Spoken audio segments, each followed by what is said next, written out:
오늘 함께 읽을 하나님의 말씀은 지난주에 이어서 구약성경 창세기입니다. 구약성경 1페이지입니다.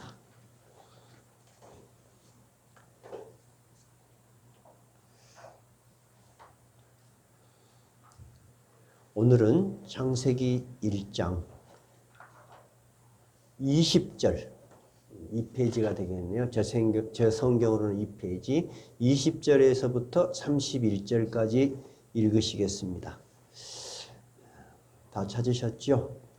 우리가 본문을 읽기 전에 지난주 어떤 성경 말씀이 있었는지 조금 기억하면서 오늘 말씀을 읽으시면 더 큰 도움이 될 것 같습니다. 지난주에 우리 성도님께서 귀한 질문을 6, 7개월 전에 해 주셨습니다. 질문의 내용은 이런 거였습니다. 진화론에서는 지구의 나이가 몇십억 년이라고 하는데 창조론에서는 이 문제를 어떻게 보고 있습니까? 라는 질문을 하셨습니다. 굉장히 중요한 질문입니다.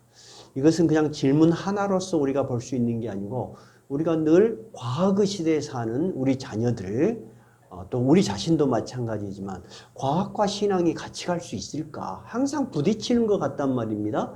그래서 교과서에서 주로 과학적 사고, 즉 진화론적 사고를 받는 사람들은 하나님께서 태초에 천지를 창조하시니라 이 말이 받아들여지지 않는다. 그래서 이 질문을 그냥 한 번의 말씀으로 대답하기에는 좀 부족한 것 같았어요. 그래서 지난주에는 우주는 진화론에서는 얼마 전에 만들어졌다고 이야기한다 그랬죠? 약 150년 전, 150억 년 전에 우주가 탄생했다. 그것은 빅뱅 이론에 의해서 과학적으로 자기들이 근거를 가지고 이야기하는 거라 그랬습니다. 지구의 나이는요, 45억 년. 과학이란 건 다 근거가 있어요. 그때 45억 년이라는 근거는 뭐였죠? 방사성 동위원소 측정법. 우리는 먼저 과학을 이해해야 한다. 그래서 과학적 상식을 먼저 말씀드렸고 성경은 그러면 어떻게 생각하고 과학은 어떤 문제가 있는가 살펴봤습니다. 그런데 진화론의 핵심은 뭐냐면요. 그러면 우리 인간이 제일 중요하잖아요. 나는 하나님을 믿는 나는 정말 제대로 믿는 것인가? 정말 생명은 하나님이 만드셔서 직접 창조하셔서 우리 인간이 된 것인가? 진화론에서 말하는 것처럼 제 칠판 제일 위에 있어요. 아무 무생물, 생명이 아니었던 것이 무생물이 어떤 기회에 미생물이 되고 다시 어류가 되고 그 다음에 물속에 살던 것들이 물과 육지를 오르내리는 양서류, 개구리 같은 것이 되고 그 중에 파충류, 즉 도마뱀 같은 것이 되고 그 다음에 그것들 중에서 날개가 나오는 것들은 저류가 되고 포유류가 되고 원숭이가 되고 인간하고 비슷한 유인원이 됐다가 인간이 된다. 이것이 교과서에 실려 있습니다. 이거를 배우는 학생들이 인간이 하나님이 창조하신 고귀한 생명을 가진 영혼을 가진 존재다라고 하면은 안 받아들여집니다. 그래서 지난주에는 첫째 날, 둘째 날, 셋째 날, 그 다음에 몇째 날까지 읽었냐면 넷째 날. 우주에 관한 거였습니다. 오늘은 어떤 본문이냐면요. 그러면 생명체, 식물, 동물, 사람은 어떻게 성경에서는 태어났다고 말하고 있는가. 그래서 오늘까지 해야만이 그 질문에 제가 부족하나마 정성스럽게 대답을 하는 것 같은 마음이 들어서 어려운 설교를 두 번에 나누어서 하는 것입니다. 그런데 감사하게도 지난주 제가 설교를 준비할 때는 여러분들이 지루해 하시고 그러면 어쩔까 했는데 의외로 목사님 은혜가 많이 되었습니다. 그래서 제가 감사를 드려요. 오늘 설교도 쉽지 않겠지만은 여러분들께서 하나님께서 큰 은혜 주셔서 부족한 제 설교가 또 하나님 은혜, 성령의 역사로 여러분들에게 궁금한 것이 이해가 되면서 신앙이 깊어지고 또는 몰랐던 사실에 대해서 하나님의 경이로움, 우리 인간이 얼마나 높은 존재인가에 대해서 깨달음을 얻는 중요한 시간이 되시기 바랍니다. 20절부터 그러면은 하나님께서 이제 다섯째 날부터 어떻게 그 생물들을 지으셨는가 나옵니다. 20절부터 읽어봅시다. 시작. 하나님이 이르시되 물들은 생물을 번성하게 하라. 땅이 하늘의 궁창에는 새가 나르라 하시고 하나님이 큰 바다 짐승들과 물에서 번성하여 움직이는 모든 생물을 그 종류대로 날개 있는 모든 새를 그 종류대로 창조하시니 하나님 보시기에 좋았더라. 하나님이 그들에게 복을 주시며 이르시되 생육하고 번성하여 여러 바닷물에 충만하라. 새들도 땅에 번성하라 하시니라. 저녁이 되고 아침이 되니 이는 다섯째 날이니라. 하나님이 이르시되 땅은 생물을 그 종류대로 내되 가축과 기는 것과 땅의 짐승을 그 종류대로 내라 하시니 그대로 되니라. 하나님이 땅의 짐승을 그 종류대로 가축을 그 종류대로 땅에 기는 모든 것을 그 종류대로 만드시니 하나님 보시기에 좋았더라. 하나님이 이르시되 우리의 형상을 따라 우리의 모양대로 우리가 사람을 만들고 그들로 바다의 물고기와 하늘의 새와 가축과 온 땅과 땅에 기는 모든 것을 다스리게 하자 하시고 하나님이 자기 형상 곧 하나님의 형상대로 사람을 창조하시되 남자와 여자를 창조하시고 하나님이 그들에게 복을 주시며 하나님이 그들에게 이르시되 생육하고 번성하여 땅에 충만하라. 땅을 정복하라. 바다의 물고기와 하늘의 새와 땅에 움직이는 모든 생물을 다스리라 하시니라. 하나님이 이르시되 내가 온 지면에 씨 맺는 모든 채소와 씨 가진 열매 맺는 모든 나무를 너희에게 주노니 너희의 먹을거리가 되리라. 또 땅의 모든 짐승과 하늘의 모든 새와 생명이 있어 땅에 기는 모든 것에게는 내가 모든 푸른 풀을 먹을거리로 주노라 하시니 그대로 되니라. 하나님이 지으신 그 모든 것을 보시니 보시기에 힘이 좋았더라. 저녁이 되고 아침이 되니 이는 여섯째 날이니라. 아멘. 방금 말씀대로 우리가 학생들 그리고 우리가 어린 시절에도 교과서에서 배우는 진화론은 여러 가지 이론 중에 하나가 아닙니다. 인간은 그렇게 생물은 그렇게 만들어졌다고 교과서에 공식적으로 실려 있습니다. 그리고 그 외에 창조론도 있고 또 진화론의 문제점도 있다 그렇게 되어 있지가 않습니다. 마치 이것이 정설처럼 되어 있기 때문에 학생들은 어렸을 때부터 신앙생활을 한 사람들은 성경에 대해서 그래서 익숙해요. 익숙해서 진화론을 듣든 뭐를 듣든 그건 그거고 나는 내 믿음 지킨다. 이것이 가능하지만 예수를 처음 믿은 학생들은 제 첫 번째부터 태초에 하나님이 천지를 창조하시니라 이 부분에서 딱 걸려요. 두 번째는 더 심하게 걸리는 건 뭐라고요? 하나님이 인간을 창조하셨다는 것이에요. 그러면 진화론에서는 어떻게 한다고요? 아무 생명도 없는 원시 대기의 상태가 있었어. 그것이 어떤 원인에 의해서 알 수 없지만 조그만 생명을 갖는 단백질, 이런 원색 물질이라 그래요. 이런 것들이 생겨나게 되었어. 그것이 어떻게 해서 어떤 움직이는 생명체를 갖게 된 거예요. 그래서 무생물에서 미생물이 된 겁니다. 그 다음에 어류가 되고 양서류가 됐습니다. 양서류는 육지, 물과 바다를 같이 오르내리는 개구리 같은 걸 이야기합니다. 그 다음에 여러분이 잘 아는 도마뱀류, 파충류, 그 다음에 그것들이 날개가 나와서 조류가 되고 그 다음에 육지에서 뛰어다니는 포유류가 돼요. 이것은 새끼를 낳는 거죠. 그 다음에 원숭이가 되고 그 다음에 그 사이에 원숭이하고 사람하고 비슷한 유인원이라고 합니다. 그런 유인원이 되어서 지금의 인류가 되었다. 그러면 적어도 이 사람이라고 생각할 수 있는 그 생명체는 그럼 언제부터 있었을까? 과학책에서는 약 400만 전에서 400만 년 전이에요. 그 다음에 더 오래 보면은 500만 년 전까지로 갈 수 있다. 그리고 현재의 우리 인류는 약 20만에서 30만 년 전에 탄생했을 것으로 본다. 하고 과학적 근거가 있는 것처럼 그렇게 실려 있습니다. 그러면 우리가 이런 것들, 이렇게 무생물에서부터 인간까지 오는 이런 과정을 제일 먼저 주장한 사람이 누굴까요? 여러분이 잘 아는 어떤 학자가 한 분이 있죠. 어떤 학자? 찰스 다윈입니다. 세계적인 3대 과학자. 그러면 누가 들어갈까요? 3대 과학자. 네, 아인슈타인 들어갑니다. 또 만유인력을 발견한 뉴턴. 그 다음에 바로 진화론을 주장한 다윈이 들어갑니다. 그 말은 세계 과학계의 혁명을 일으킨 진화론이라는 것입니다. 결코 무시할 수 없어요. 우리가 이 교회에 있기 때문에 진화론은 틀려. 창조론이 맞아. 우리는 간단하게 이야기하지만 온 세상의 교과서에서는 다 진화론이 쓰여 있다는 걸 아셔야 돼요. 그래서 우리가 기왕 질문을 하셨으니까 잘 듣고 여러분에게 먼저 믿음이 되셔야 돼요. 여러분에게 굳건하게 그래 진화론도 받아들일 만한 부분이 있어. 그러나 성경은 더 크고 더 위대하다. 그것이 분명하게 나에게 과학적으로 인식이 먼저 돼야 돼요. 그래서 먼저 과학적 근거를 먼저 말씀을 드리고 성경은 그럼 어떻게 이야기를 하는가? 여러분이 객관적으로 들으시고 성령의 은혜가 있으셔서 전보다도 더 깊은 믿음이 있으셨으면 좋겠어요. 다윈이 진화론을 말하기 전에 진화다, 생물은 진화했다라는 학자들이 더러 있었습니다.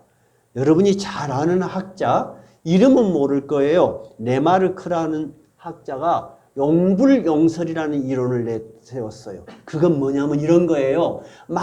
어떤 사람이, 어떤 짐승이 많이 쓰는 도구, 기관은 발달이 된다. 안 쓰면 퇴화가 된다. 그 대표적인 것이 뭘까요? 여러분, 목이 긴 놈이 있어. 그 뭐요? 기린.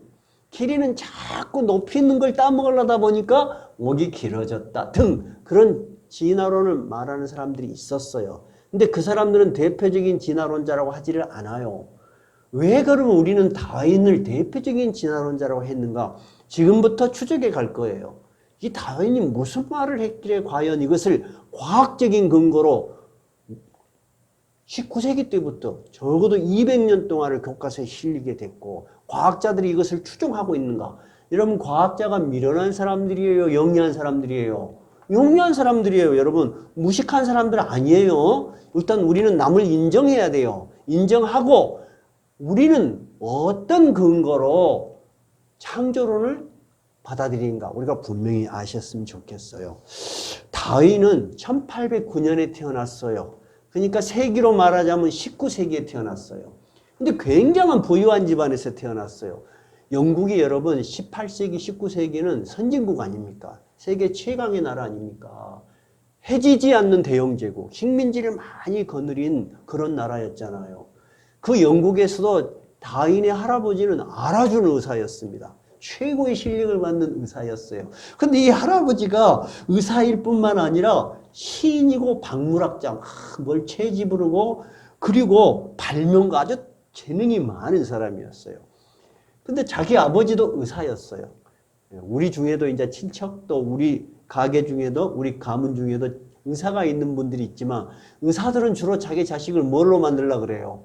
의사 만들려고 그래. 의사라는 직업이 상당히 권위가 있는 직업이야. 그래서 다윈의 아버지도 이 다윈을 의사를 만들려고 생각했어요. 근데 다윈은 또 학교 공부에서 두각을 별로 나타나지를 못해요. 관심도 없고 잘하지도 못해. 그래도 집안에 배경이 있고 돈이 있어서 의대를 보냈는데 재미를 못 느끼고 중퇴를 했어요. 그래서 다윈의 아버지가 그러면 우리 자식은 성직자를 만들어야 되겠다. 그래서 교구장에 쉽게 말하자면 사제. 그래서 신학교를 보냈어요. 신학교를 졸업을 다 했어요. 그런데도 별로 흥미를 못 느꼈어요. 다행히 흥미를 가지는 것은 야외 나가서 곤충을 채집하고 식물을 채집하고 이런 걸 좋아한 거예요. 근데 이 다윈의 운명을 바꿀 하나의 사건이 있었어요. 그 영국이죠.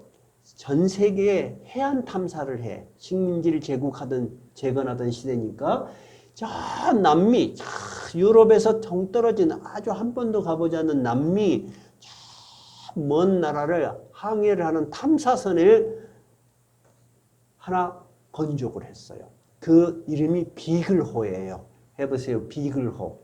여러분 많이 들을 거예요. 앞으로 여러분의 손녀나 손자들이 진화론을 이야기할 때 여러분이 다 이야기를 하세요. 옛날 다윈이라는 사람이 비글호를 타고 해양 탐사를 했단다. 그러면 손자들이 깜짝 놀래. 우리 할머니 할아버지 어찌 이리 잘 알지? 그렇게 5년 동안이나 남미를 탐사를 했어요. 원래의 목적은 어디에 수로가 있는가, 또 항해를 할 때 정확한 좌표를 찾아내기 위한 항해였는데 생물학자의 한 사람 필요해. 그곳에는 어떤 생물이 있고 특징이 뭔가 그것을 보고할 사람이 필요하겠죠. 생물학자 한 사람을 찾는다는 이야기를 듣고 이러저러한 과정을 통해서 이 다윈이 자원을 합니다. 추천도 받고 다윈을 승선을 해서 5년 동안이나 탐사선을 타고 다녀. 근데 온실 속에서 부유한 집안에서만 자라고 자기가 살던 영국 땅에서만 생물도 보고 사람도 보고 그러던 사람이 세계를 돌아다니다 보니까 너무 신기한, 너무 한 번도 본 일이 없는 특이한 동물들, 그 다음에 토인들, 원주민들을 보면서 세상에 이렇게 많은 종류의 생물들이 있다는데 충격을 받은 거예요. 충격을. 그러면서 그런 생물들을 다 채집을 하면서 이런 생각을 하게 됐어요. 야, 하나님이 이 많은 종들을 한꺼번에 만들어냈겠냐. 피치새라는 새를 가만히 보니까 어떤 특징이 있냐면 똑같은 새인데 지역에 따라서 부리가 좀 짧은 놈, 긴 놈, 짧은 놈, 긴 놈, 색깔이 좀 다른 놈, 똑같은 종류인데 그러더라는 거예요. 특히 이 다윈이 그 남미에서 떨어진 외딴 섬, 사람들이 한 번도 가봤을 것 같지 않는 갈라파고스 섬에를 가게 됐어요. 갈라파고스 섬. 거기 가니까 거북이가, 이따만한 거북이가 이거는 생전에 처음 본 천지야. 사람이 땅에 닿지 않는 이 생물들은 어디서 생겼을까 하고 다윈이, 그러나 자기 어렸을 때부터 그런 재능이 있던 다윈이 이 생물학에 대해서 이런 생각을 갖게 됐어요. 혹시 생명체는 하나였는데 긴 세월이 지나면서 이것도 되고 저것도 되고 그렇게 변하지는 않았을까? 인간도 그러지 않았을까? 인간도 똑같은 조상은 같았는데 환경에 따라서 이렇게 변하고 저렇게 변하고 그러진 않았을까? 여러분, 그런 생각을 자연히 가질 수 있겠죠? 다윈도 그런 생각을 갖게 됐어요. 근데 전에 학자들은 주장만 하고 근거를 대지 못했는데 다윈은 5년 동안이나 그런 생물이나 특이한 동물들을 전부 본국에 막 보고를 한 거예요. 그러니까 다윈의 이름으로 신기한 식물, 동물들이 막 계속 보고가 되는 거예요. 다윈의 이름이 막 뜬 거예요. 이제 이해가 되셨죠? 그 배경이? 다윈은 그냥 주장한 것이 아니고 실질적인 자료들을 다 보고를 했어. 그럼 그때 스마트폰이 있었을까요? 없어. 인공위성이 있었을까요? 없어. 오직 누구에 의해서만 그거 보고가 되는 거예요? 다윈의 펜 끝에서 다 보고가 되는 거예요. 그래서 다윈의 이름이 막 큰 거예요. 다윈이 한번 자기가 가진 생각을 돌아와서 체계화를 시키기 생각했어요. 가만히 보니까 동물들이 변하는 과정들이 우리가 흔히 볼 수 있는 세계에 있더라는 거예요. 그 당시에는 비둘기 있잖아요. 비둘기가 특이한 비둘기는 아주 값비싸게 팔렸나 봐요. 그래서 이 비둘기 사육업자들이 특이하게 생긴 비둘기만 찾아가지고 교배를 시켜. 그러면 새끼가 어떤 놈이 나오겠어? 특이한 놈이 나와. 또 그 특이한 놈을 더 특이한 놈하고 또 교배를 시켜. 그러면 더 특이한 게 나오겠죠. 그러면 비둘기 제일 처음에 시작한 비둘기하고 몇 번 특이한 놈들끼리 계속 교배를 해갖고 나온 중에 나온 비둘기하고 모양이 어떻겠어요? 너무 다를 것이다. 그런 생각을 한 거예요. 그런데 우리가 인간이 사는 세계에서는 인간이 강제적으로 이놈하고 교배를 시키지만 이 광활한 자연의 세계에서는 누가 그런 역할을 할까? 그게 다윈이 고민이었어요. 어떤 역할을 할까? 근데 다윈이 그 당시에 유명하게 선풍적인 인기를 끌던 책을 한 권 읽게 됐어요. 그 책이 이런 책이었어요. 멜더스의 인구론이었어요. 어렵죠? 뭔 말이냐면 이런 거예요. 멜더스의 인구론인데 이런 거예요. 여러분, 우리가 아이들을 우리 시대에는 5, 6명 낳았어요. 부부가 6명을 낳았어. 그 6명의 아이들이 또 6명을 낳아. 또 6명의 아이들이 6명이나. 그럼 지구의 인구가 어떻게 불어나겠어요? 천천히 불어나겠어요? 갑자기 확 불어나겠어요?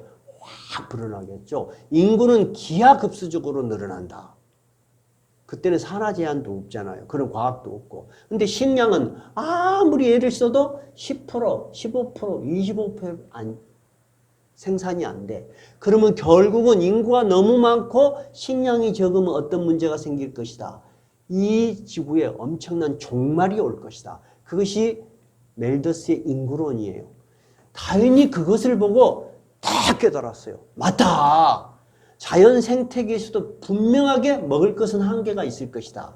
근데 많은 종자들이 서로 생존 경쟁을 할 것이다. 그러면 죽어본 놈들도 있을 것이고 거기서 살아남는 놈들만 계속 살아남아서 지금 우리가 보는 이 자연이 됐을 것이다. 이것이 바로 종의 기원이라는 책입니다. 근데 우리가 이해를 할 때는 그냥 종의 기원 그렇게 하는데 정확하게 다윈은 1859년에 이런 제목으로 책을 냈어요. 자연 선택에 의한 종의 기원. 그러니까 이 자연이 그런 역할을 한다는 거야. 생물들이 변하는 원인은 뭐다 그러면은 생존 경쟁이야. 지는 놈은 사라져버려. 이기는 놈만 계속 살아남다 보니까 종이 저런 상태로 계속 분류를 했을 것이다. 이렇게 된 거예요. 그러니까 다윈은 어떻게 진화가 일어나는가 하는 과학적 근거를 제시를 한 거예요. 그래서 바로 다윈이 진화론의 시조가 된 것입니다. 이해가 됐어요?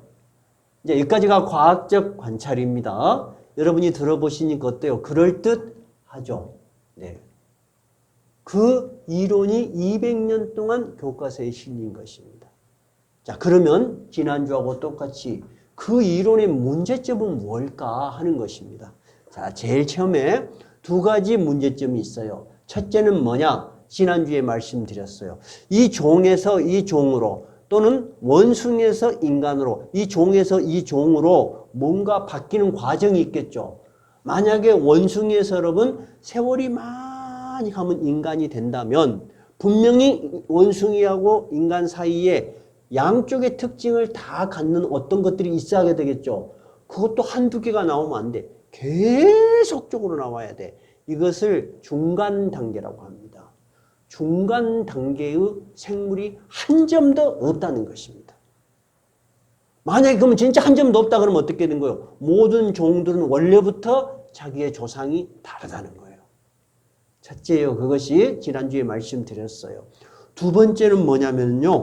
과학자들은 굉장히 탐구심이 많아요. 진화론이 진짜인 것을 증명하고 싶은 사람들이 있었어요. 그러려면 적어도 제일 최초의 단계 뭐는 있어야 돼요? 무생물에서 생물은 어떻게 그것이 가능하겠어요? 상식적으로 이해가 안 되지만 과학자들은 진화론을 받아들이려면 가능하다라는 검증을 해야 돼요. 과학이라는 것은 규칙이 있어야 돼요. 첫 번째. 두 번째는 그것이 검증 가능해야 돼요. 둘 중에 하나가 없으면 과학이 아니고 뭐라 그랬죠? 추측, 가설이라고 했어요.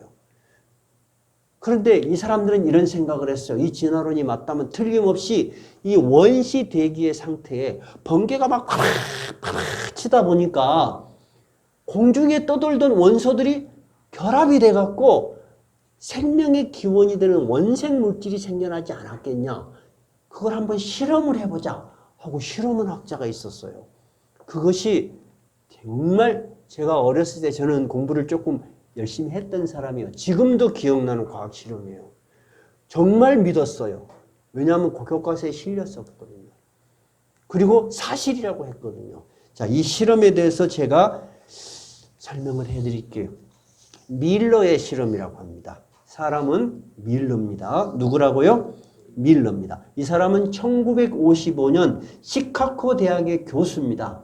이름은 스탠리 밀러입니다. 이 사람은 이런 아이디어를 가지고 이 플라스크 병에다가 원시 물질에 해당할 원소들을 집어넣었어요. 메탄, 암모니아, 물, 수소 넣었어요. 그리고 전기 자극을 수만 번을 준 거예요. 그렇지, 진짜 물질이 생겼어요. 그것도 생명의 기원이라고 될 수 있는 단백질 물질이 생겼어요. 아미노산이 생긴 거예요. 너무 놀라운 거예요. 어메이징이요. 과학계의 혁명이 일어난 것입니다. 그래서 이 사람이 바로 그것을 과학 잡지 사이언스지에 발표를 했습니다. 그랬더니 그 충격은 이루 말할 수가 없었습니다. 그래서 이 실험 결과를 생명의 자연 발생설의 결정적인 증거다 이렇게 실었어요. 한번 실리면 과학이 되는 거예요. 이것을 뒤집을 때까지는 이해가 되죠? 그래서 교과에 실렸다니까. 여러분 혹시 기억나요? 밀러의 실험 나는 기억 어렴풋하게 난다 한번 손 들어보세요. 오, 있으시잖아요. 저는 너무나 또렷하게 기억이 나요. 그리고 저 역시 그 뒤로 밀러의 실험이 어떻게 됐는지를 모르고 지냈습니다. 근데 질문해 주신 사람 덕분에 추적을 하게 되었습니다. 그래서 저도 내가 어렸을 때 원시 상태에서 전기 자극에 의해서 번개에 의해서 물질이 생겼다는 걸 저도 믿고 있었다니까요. 그런데 과학이 발전되면서 오히려 거꾸로 진화론이 증명이 된 것이 아니고 밀러의 실험이 불가능한 가짜 실험이라는 것이 발견이 된 거예요. 어떻게 해서 가짜냐? 그 과학자가 거짓말을 했다는 게 아니에요. 1980년 미 우주항공국 세계 최고의 과학기구죠. 나사라고 하죠. 나사가 우주선을 타고 나갔습니다. 그리고 우주선이 나가서 지금 지구보다도 훨씬 과거의 원시 대기 상태를 봤더니 밀러가 그 플라스크 병에 집어넣은 메탄, 암모니아, 물, 수소 이런 건 하나도 없었다는 거예요. 메탄도 없고 암모니아도 없고 수소도 없어. 그리고 오히려 그것과는 전혀 관계없는 다른 물질들이 있더라는 것입니다. 어떤 물질이 있었냐면 물, 이산화탄소, 질소야. 물, 이산화탄소, 질소로는 수없이 전기자극을 해도 안 생겨. 근데 어떻게 해서 밀러는 그러면은 원시 대기 상태에 그런 것이 있는가 상상을 했냐면 거꾸로 한 거예요. 단백질을 분해를 하면 이런 요소가 나와. 그러니까 그 요소를 집어여갖고 다시 단백질을 만든 거예요. 이해가 됐어요? 그러니까 밀러가 생각했던 원시 대기 상태에 들어있던 그 원소 성분 자체는 밀러가 인위적으로 만들어낸 거예요. 그러나 이 1980년 발표 이후에도 밀러는 끊임없이 실험을 했어요. 그런데 결국 밀러 자신이 1991년 자기가 처음 실험을 해갖고 과학지에 실린 이래 38년이 지난 1991년에 이렇게 이야기를 했습니다. 과거에 내가 주장했던 원시 대양에서 생명 발생 학설은 이제 와서 생각하니 너무와 동화와 같은 이야기였다. 자기가 인정을 했어요. 그러면서 태초의 생명이 어떻게 시작되었는지는 현재 아무도 모른다. 이것이 과학계의 정설입니다, 여러분. 그 다음에 1993년 타임즈지는 이 밀러의 고백 이후에 스페인 바르셀로나에서 있었던 생명의 기원 학회에서 모든 생물학자들이 밀러의 이론은 실험으로서는 한번 있었던 해프닝으로 우리가 인정을 하지만은 공식적으로는 과학적인 가치가 없다고 공식적으로 폐기를 선언했습니다. 이제 이해가 되셨죠? 그러니까 무생물에서 미생물이 되는 것은 지금까지 이렇게 과학이 발전되고 수없이 많은 실험을 할 수 있음에도 불구하고 만들어내지 못하고 있다는 것입니다. 그러면 가설이라는 것입니다. 두 번째, 이 종들 간에 이어주는 중간 존재가 없다는 것입니다. 그래서 이것을 쉽게 제가 수년이에게 어떻게 하면 수년이에게 쉽게 이해를 시킬까 하고 수년이한테 이런 이야기를 했습니다. 수년아, 옛날에 화석이 진짜냐 가짜냐 그런 이야기를 하면 너무 피곤하니까 그건 하지 말자. 그런데 한 가지만 분명한 것은 지금은 여러분 다윈이 이 진화론을 발표할 때는 여러분 인공위성이 있었어요 없었어요? 없었어요. 핸드폰이 있어서 자기가 찍은 사진을 보낼 수 있었어요? 없었어요. 우리가 소풍 가서 사진 한 장만 찍으려고 해도 비쌌어요. 근데 지금은 우주 위에, 지구 위에 우주선이 있어서 전 지구의 생명체를 다 관찰이 가능합니다. 동시간으로 시간이 가능합니다.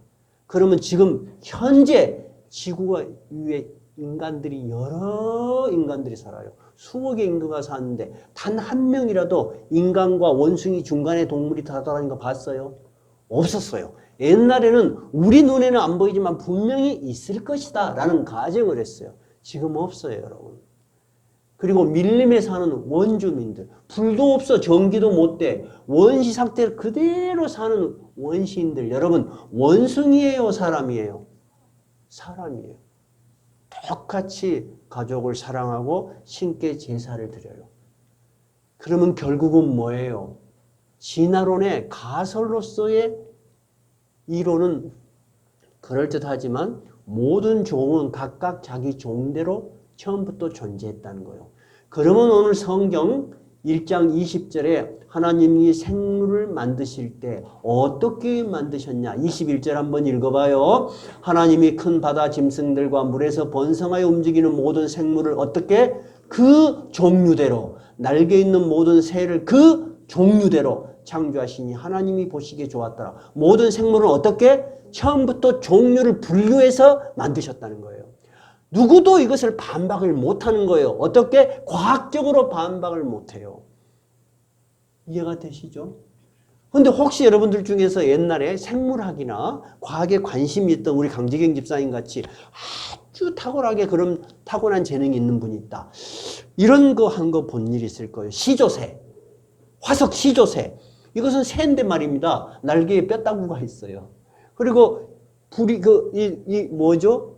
부리 안에가 이빨이 있어요. 이것은 파충류하고 조류의 중간 단계라고 교과서에 딱 실렸습니다. 근데 정식 생물학계에서 이 시조새는 조류의 일종이다 하고 공식 선언을 했습니다. 왜 그러냐? 시조새가 발견된 화석 옆에 완벽한 새들의 화석이 같이 있었어요. 그러니까 이것은 특이한 새예요. 지금도 여러분 물고기들 이빨이 있어 없어? 물고기. 있는 것도 있고 이빨이 아주 센 놈도 있고 고기 씹어먹는 놈도 있어. 그러면 거꾸로 된 거잖아. 물고기가 더 먼저인데 물고기가 이빨이 있더. 그러니까 모든 생물들은 다 각각 자기 종을 가지고 있었다. 그러나 우리가 진화론을 받아들이는 부분이 있어요. 무엇은 받아들여야 되냐? 적어도 다윈이 주장했던 시대는 받아들이지 않았던 다윈이 업적이 하나 있어요. 근데 그 종이 똑같은 종이라도 환경에 적응하기 위해서 변한다, 안 변한다? 변하는 거예요.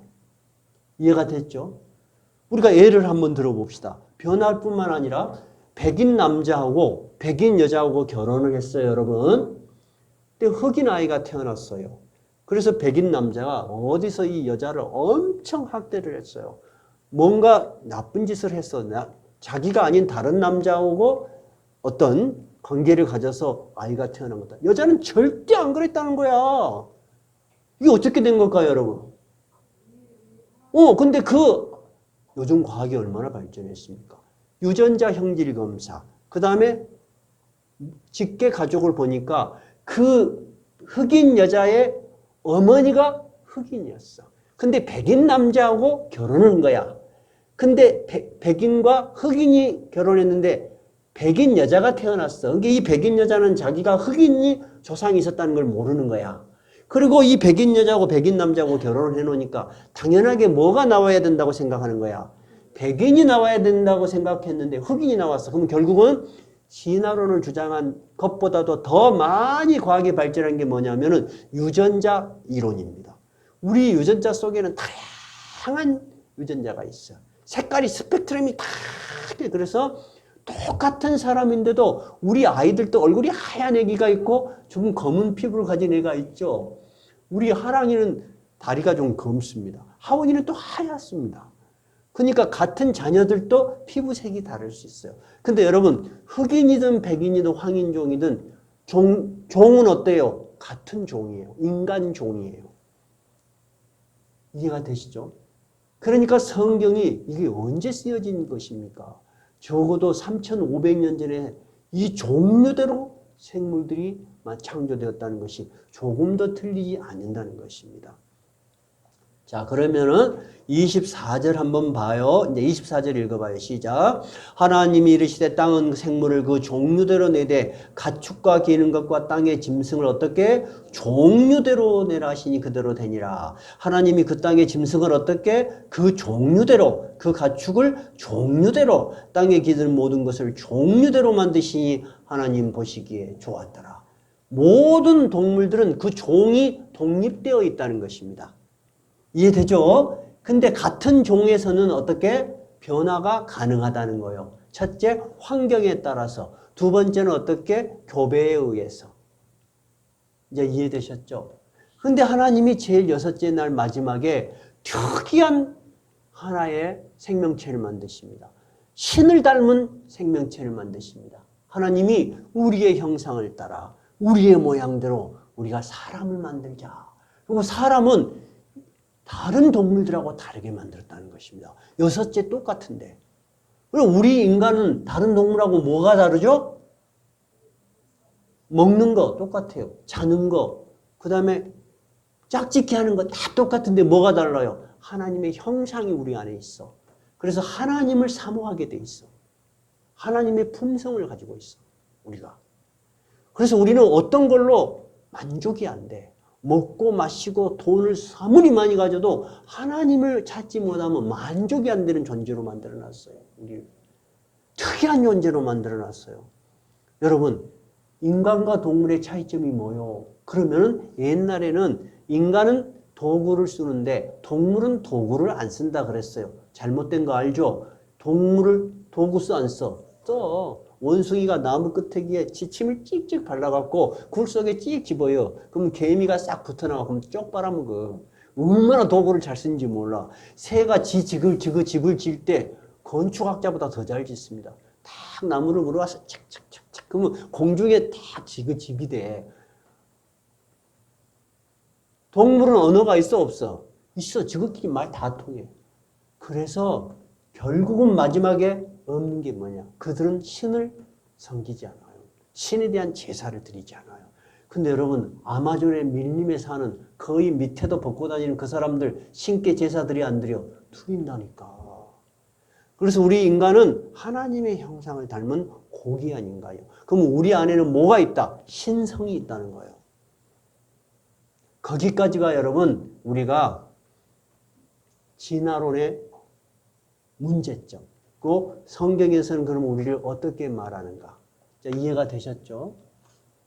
그러면 이제 다시 성경으로 돌아가서 그러면 하나님은 이 세상을 어떻게 지으셨을까? 첫째, 하나님이 천지를 창조하시니라. 우연하게 된 것이 아니고 누가 지으셨다? 하나님이 지으셨다고 말하는 거예요. 첫째. 두 번째는 어떻게 지었다? 질서 있게 지으셨다는 거예요. 우연하게 된 일이 없어. 저기 보세요. 제가 엿새 날에 창조를 해놨죠. 천지를 지으시고 뭐를 만드셨다고요? 빛을 만드셨어요. 두 번째는 어떻게 해요? 그때 지구는 물이 크게 덮고 있었어요. 근데 물을 두 개로 나누셨어요. 그래서 공창, 땅 위에 넓은 공간, 하늘을 만드셨어요. 하늘을 만드셨어요. 세 번째 날은 뭐를 만들었어요? 그 땅의 물을 한쪽으로 싹 모이게 했어요. 그러면 물만 있는 곳은 뭐예요? 이름이 바다. 그 다음에 땅이 드러났어요. 그러니까 뭐가 된 거예요? 땅이 된 거예요. 묻이 된 거예요. 그리고 하나님이 그 텅 빈 공간에다가 내용을 채우기 시작했어요. 첫째 날 뭐를 만드셨어요? 세 번째, 식물을 만드셨어요. 그 다음에는 이 빛하고 관계된 해와 달 천체를 만들었어요. 지난주 제가 설명을 드렸죠. 목사님, 왜 해가 네 번째, 빛이 있으려면 해가 있어야 되는데 네 번째 있지도 않은 첫 번째 어떻게 빛이 있겠습니까? 이것은 우리가 생각해도 궁금해요. 근데 과학이 발달되면 발달될수록 놀라운 사실을 발견한 거예요. 우리가 눈에 보는 빛은 어떤 빛이라고요? 가시광선이야. 가시광선. 보이는 거. 여러분, 무지개가 딱 뜨면 색깔이 뭐가 있어? 빨주, 노초, 파남보. 그게 가시광선이야. 근데 그 선을 넘어가면 보이지는 않지만 분명히 선이 있어. 광선이 있어. 그게 뭐예요? 자외선, 적외선이 있어요. 적외선보다 파장이 긴 게 전파예요. 자외선, 파장이 적어요. X선, 우리 엑스레이 찍죠? 감마선, 눈에 다 안 보이는데 파장이에요. 모든 빛은 파장이고 파장은 에너지예요. 그러니까 첫째 날에 하나님이 빛을 만들었다는 것은 뭐를 만든 거예요? 에너지를 만드신 거예요. 에너지. 놀랍지 않아요? 과학자들이 놀라는 거예요. 어떻게 3,500년에 쓰여진 이 기록이 이렇게 치밀할 수가 있는가? 하나님이니까 가능해요. 그럼 여러분, 태양은 어떻게 빛을 낼까요? 오늘은 조금 더 깊이 들어가 봐요. 태양은 여러분 그 자체가 하나의 빛이 아닙니다. 태양은 뭘로 이루어졌냐면요. 73%가 수소예요. 25%가 헬륨이에요. 나머지 2%가 산소, 네온, 철이에요. 이것이 가만히 있으면 빛이 안 나요. 근데 뭐가 들어가면 이것들이 막 분열을 시작합니까? 에너지가 들어가야 돼요. 태양이 있는데 에너지가 없으면 빛이 안 나요. 그러니까 에너지가 이것들 속에 들어가야지. 이것들 안에 에너지가 작동이라면 핵융합이 생겨요. 그래서 핵폭발이 시작하는 거예요. 그래서 여러분, 태양은 계속 수소 폭발이 일어나고 있는 것입니다. 그 빛이 지금 일정한 간격으로, 근데 너무나 많이 폭발하면 다 타 죽어버려요. 일정한 간격으로, 일정한 양으로 폭발이 일어나고 있는 거예요. 그래서 우리가 사는 거예요. 너무 규칙적으로 천체가 움직이고 있는 거예요. 이해가 되셨죠? 그 다음에 다섯 번째는 뭐예요? 자, 물하고 관계 있으려면 뭐가 있어야 되겠죠? 어류가 있어야 되겠죠? 하늘을 만드셨으니까 뭐가 있어야 되겠어요? 새가 있어야 되겠네요. 땅에 뭐가 있어야 되겠어요? 육지 동물이 있어야 되겠어요. 이 모든 것을 다스릴 하나님이 직접 다스리시지 않고 누구로 다스리게 하셨다고요? 사람으로 다스리게 하셨어. 사람으로 다스리게 하셨다는 것은 높은 지능을 줬다는 거예요. 그래서 과학자들이 있는 거고 우리가 있는 거예요. 우리가 얼마나 머리가 좋아요. 이해가 되시죠? 이것이 창조론입니다. 결코 창조론이 우스운 동화가 아닙니다. 너무나 질서 있고 체계적으로 하나님은 우주를 만드셨다는 거예요. 근데도 지난번에 이야기했지만은 하나님이 그러면 창세기를 누구에게 준 것입니까? 이 창세기 책을. 이 성경을 누구에게 준 것입니까? 하나님을 믿는 하나님의 백성들을 위해서 준 것입니다. 그럼 우리는 어떤 생각을 가져야 돼요? 이 우주뿐만 아니라 나도 누가 만드셨다? 하나님이 만드셨어. 근데 하나님이 만드실 때마다 뭐라고 했냐면 하나님이 보시기에 좋았더라. 너무너무 좋아해. 자기가 만들어 놓고 너무 좋아해. 우리도 그러잖아요. 내가 막 그린 거 멋있게 그렸어. 보면 그리 오지잖아. 내가 해놓은 일. 하나님이 인간을 만드시고 만물을 만드시고 너무 좋아하셨어요. 그리고 우리 인간을 만드시기에 너무 좋아하시고 복을 주셨어요. 그 하나님이 여전히 우리가 믿는 하나님인 거예요. 근데 하나님이 이것을 준 것은 과학책을 준 것이 아니에요. 이 우주를 만든, 생명을 만든, 너를 만든 내가 누구라는 것을 너는 알고 있으라는 거예요. 우리는 알고 있고 믿고 있는 거예요. 그렇죠? 근데 이 구약에 나타난 하나님이 진짜 인간의 모습으로 우리에게 찾아오셨어요. 그게 뭐예요? 신약 성경에 나타난 예수 그리스도이십니다. 예수 그리스도. 우리는 그 하나님을 창세기에서 이런 하나님이 있었구나가 아니고 우리의 인간의 역사에 들어오셔서 우리를 지금도 지키시고 인도하시는 하나님을 우리는 믿는 것입니다. 그래서 여러분이 예배를 소중하게 생각해야 돼요. 왜 그러냐? 예수님께서 사마리아 여인에게 이렇게 이야기를 했어요. 하나님께서는 영과 진리로 예배하는 자를 찾으신다. 그 여자가 어떻게 해야지 우리가 하나님을 참된 예배를 드릴 수 있습니까? 그러니까 예수님께서 영과 진리로 예배하는 자를 하나님이 찾으시느니라. 하나님이 찾고 계신다니까요. 찾고 있다는 것은 뭐예요? 여러분에게 엄청난 관심을 가지고 나에게 기도하는 자, 나에게 찬양하는 자, 나의 이름으로 모인 자들을 결코 내가 그냥 두지 않겠다. 이게 하나님의 약속이세요. 그러니까 창조론은 옛날에 그런 이야기가 있었다. 과학적인 이런 이야기다 하는 게 아니에요, 여러분. 이분이 바로 누구다? 너희들이 알고 있는 하나님이고 너희들에게 찾아온 하나님이라는 것입니다. 이것이 우리가 그 질문, 우주의 나이, 지구의 나이, 생명의 기원을 묻는 분에 제가 드릴 수 있는 대답의 마지막 점이에요. 우리가 그것을 아는 목적은 뭐냐? 그 대답을 주신 그분이 바로 우리가 믿는 그 하나님이시라는 거예요. 히브리서 신약 성경을 한번 볼까요? 히브리서. 제가 가진 성경은 신약 성경 364쪽이에요. 히브리서 11장.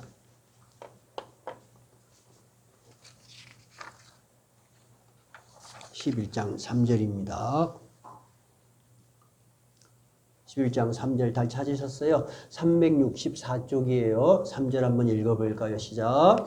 믿음으로 모든 세계가 하나님의 말씀으로 지어진 줄을 우리가 아나니 보이는 것은 나타난 것으로 말미암아 된 것이 아니니라. 우리는 이 우주 만물을 누가 지었다고 믿는다고요? 하나님이. 그럼 우리가 어떻게 안다고요? 창세기. 그리고 우리에게 주어진 성경의 말씀을 믿음으로 그것을 받아들였어. 근데 이것은 흔들림 없는 진리야. 이 진리를 깰 수가 없어, 인간은. 그래서 세계적인 최고의 과학자들, 우리 지난주 노벨 물리학상을 받은 9명의 노벨 물리학상 받았던 분들이 하나님을 찬양하는 그런 것들을 우리가 살펴봤죠. 그 중에서 한 분, 원자 레이저 냉각 연구로 1997년 노벨 물리학상을 받은 윌리엄 필립스는 노벨상 수상 기자회견장에서 이렇게 사람들 앞에서 이야기했습니다. 하나님께서는 우리에게 그 안에 살기에 그리고 탐색하기에 믿을 수 없을 만큼 매력적인 세계를 만들어 주었다. 이 물리학자가 보니까 이 세계는 어떤다는 거예요? 하나님 보시기에 좋았더라. 우리 물리학자들이 관찰을 해도 너무 매력적인 세계라는 거야. 이해가 되셨죠? 우리는 하나님의 말씀을 믿어서 믿을 뿐만 아니라 과학적으로도 빈틈이 없는 하나님의 말씀이라고 우리는 받아들이는 것입니다. 오늘 히브리서 11장 3절처럼 보이는 것은 나타난 것으로 말미암아 된 것이 아니야. 모든 것은 보이는 것이니까 보이는 것으로 설명이 돼야 되는 게 아니다 그 말이에요. 우리 보이는 모든 천체 만물도 보이지 않는 누구에 의해서 만들어졌다고요? 하나님의 능력에서. 지금은 어떻게 운행되고 있을까요? 하나님의 능력으로 운행되고 있어요. 우리의 삶도 마찬가지요. 내가 노력하고 내가 적금 넣고 내가 계획하고 우리는 보이는 세계 속에서 그렇게 살고 있지만 정말 우리의 보이는 세계를 움직이는 그 뒤에 보이지 않는 하나님의 손길을 우리가 인정할 때 여러분의 예배는 정말 살아있는 예배가 되는 거예요. 오늘 우리가 드리는 것은 하나님을 만나러 온 거예요. 하나님은 이 예배를 너무 좋아하시는 거예요. 너 왔구나. 너 나를 무시하지 않고 내가 있다는 것을 인정하고 그럼 나도 너에게 내가 약속한 복을 허락하마. 그래서 우리가 보이지 않는 세계에서 하나님의 놀라운 일들이 일어나요. 우리는 그런 걸 경험을 해요. 경험을 할 뿐만 아니라 다른 분들의 삶에 의해서도 간증을 들어요. 저도 며칠 전에 놀라운 간증을 듣게 됐어요. 그런 얘기들이 많아요. 정말 많아요. 여러분, 그러니까 우리의 믿음은 보이지 않는 세계에도 분명히 다스리시는 하나님이 있으시다. 우리의 삶도 보이지 않는 세계 속에서 우리의 삶을 주관하신 누가 있다? 하나님이 있다고 믿을 때 오늘 이 질문은 그냥 과학적 질문으로 끝나는 것이 아니에요. 과학적 질문을 우리는 극복하고 어디로 가는 거죠? 하나님의 말씀은 진리라고 믿게 되는 거예요. 그리고 그 하나님이 우리의 하나님이 되고 나의 하나님이 되는 것입니다. 그 하나님을 찬양합시다. 찬송가 79장입니다.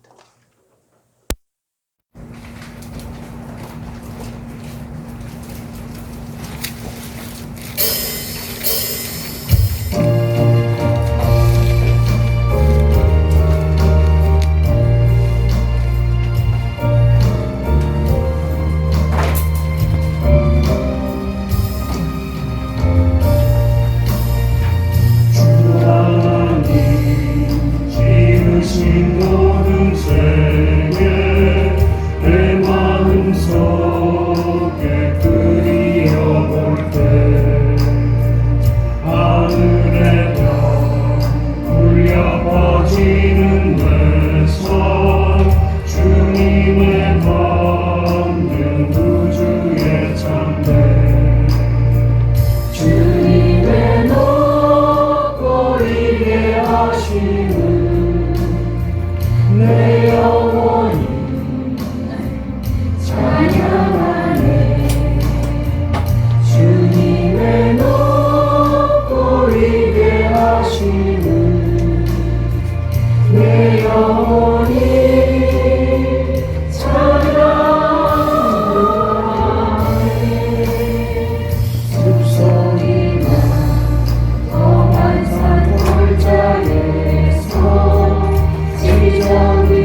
하심을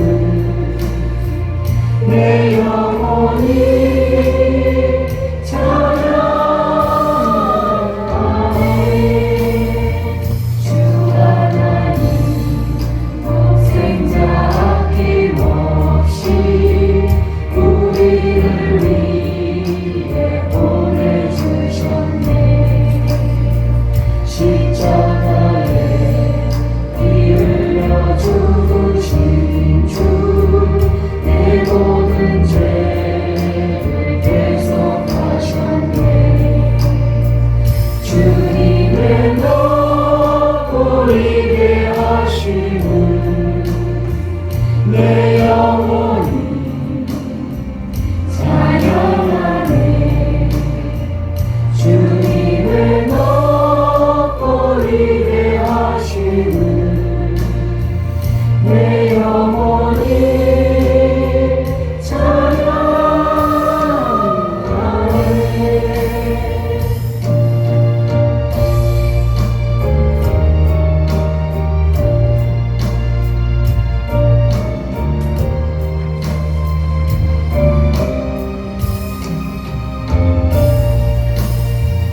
내 주 예수 세상에 다시 올 때 저 천국으로 날 인도하니 나 겸손히 엎드려 경배하며 영원히 주를 찬양하리라. 주님의 높고 위대하심을 내 영혼이 찬양하네. 주님의 높고 위대하심을 내 영혼이